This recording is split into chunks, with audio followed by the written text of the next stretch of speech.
Welcome to Module 1.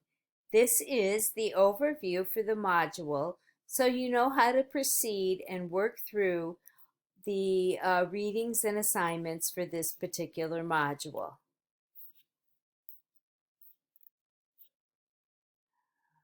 Okay, let me see if I can get, after completing the readings and activities in Module 1, I hope you can justify how you intend to teach online effectively and efficiently. The outcomes for this module are listed below. You are likely reading this list of outcomes, and you may have questions such as, what is epistemological? What are the ISTE standards? What are learning theories? Let's move on so we can get these questions answered. So, what is epistemological? What a big word that is. Well, it is an adjective, and it's related to the theory of knowledge, especially with regards to its method, validity, and scope, and the distinction between justified beliefs and opinions. In this course, you have the opportunity to justify your beliefs with research and theories, which leads us to the next question. What are learning theories? There are 4 categories of learning theories that we will look at in this course, and they are behaviorism, constructivism, cognitivism, and connectivism. And the first is behaviorism, which is a theory that involves repeated actions, verbal reinforcement, and incentives. It is great for establishing rules, especially for classroom management, and it's based on the idea that knowledge is independent and on the exterior of the learner. In the behaviorist mind, the learner is a blank slate, and they should be provided with information to be learned. In this interaction, new associations are made and learning occurs. Learning is achieved when stimulus changes behavior. Cognitivism, in contrast to behaviorism, focuses on the idea that students process information they receive rather than just responding to stimuli. There is a behavior change, but it's in response to thinking and processing information. This leads us then to the next theory of constructivism, which is based on the premise that we construct learning new ideas based on our own prior knowledge and experiences. Thus, learning is unique to the individual learner. Students adapt their models of understanding by reflecting on prior theories or resolving misconceptions. Students need to have a prior base of knowledge for constructivist approaches to be effective. And the last theory, which is the most recently developed, comes from George Siemens and Stephen Downes in 2009. They developed a theory for the digital age called connectivism, and it denounces the boundaries of behaviorism, cognitivism, and constructivism. And you'll read more about it in Chapter 2 of Teaching in the Digital Age. This is an open educational resource which we've provided to you, and you will be able to read the book. It is free of charge. And we recommend that you read Chapter 1 plus the whole book. But for this particular module, everyone should read Chapter 2.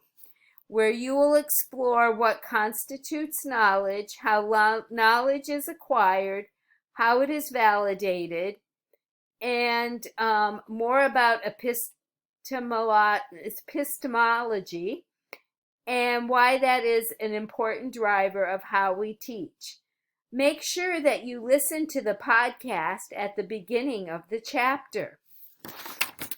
Another article that you should read for this particular module is about metacognition. As you think about learning theories and your instruction, consider how you will teach your students learning how to learn skills.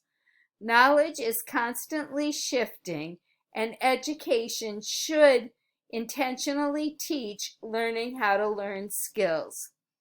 This article is available in the assignment section resource folder, and it explains the what, when, why, and how about metacognition and instruction.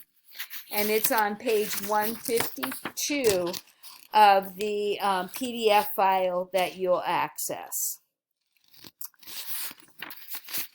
Another required reading is Chapter 2 in the book Innovation Age Learning.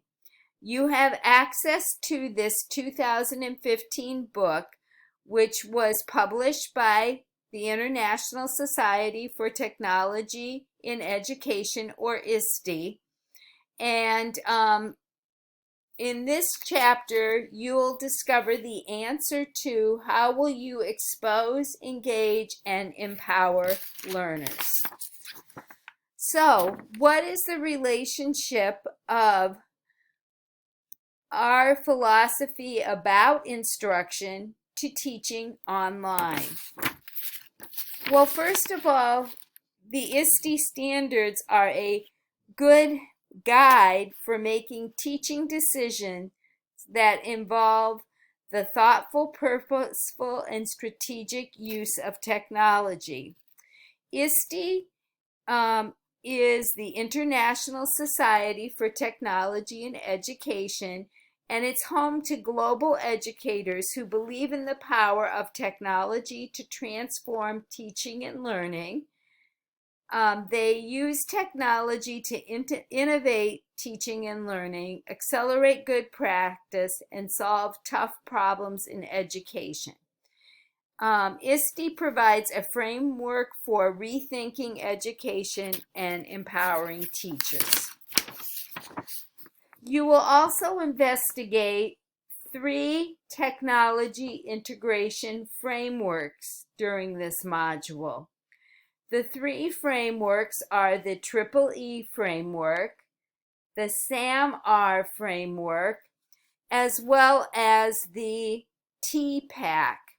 And we do have a folder full of videos. The videos are probably the most helpful, as well as in the readings, there are access to the 2 websites for the EEE and SAMR. Kathy Schrock's Guide to Everything are extremely helpful, and I think you'll enjoy exploring that as well. So this leads to the assignments. Prior to starting the module, you've completed the introductory activities of posting a Flipgrid introduction and adding a Blackboard profile photo.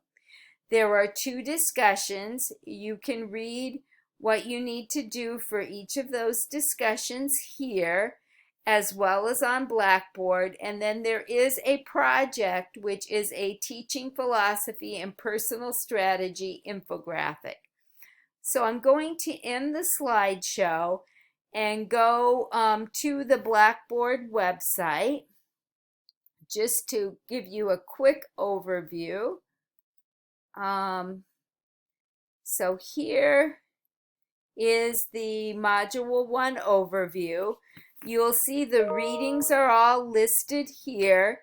Again, you have Chapter 2 in the Teaching in the Digital Age. You have the Sakai-Miller Innovation Age Teaching to Do, plus other articles here. You can minimize that so you just see readings. The videos are really helpful for learning about the technology integration frameworks.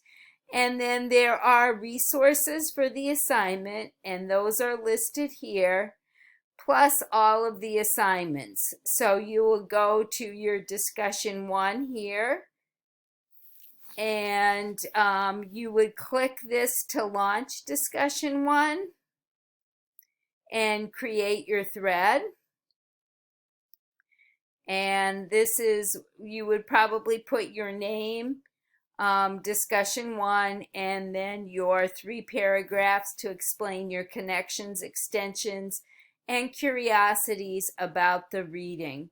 So if I go back to the course content, to Module 1 Foundations, you would see then there is discussion 2 listed, and then the project, and then there are samples. The project is listed here.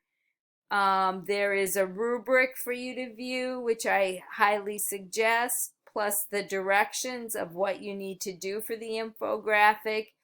And I will likely also add some resources for how to create an infographic as we move closer to June 20th.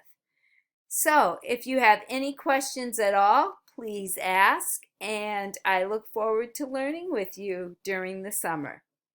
Thank you.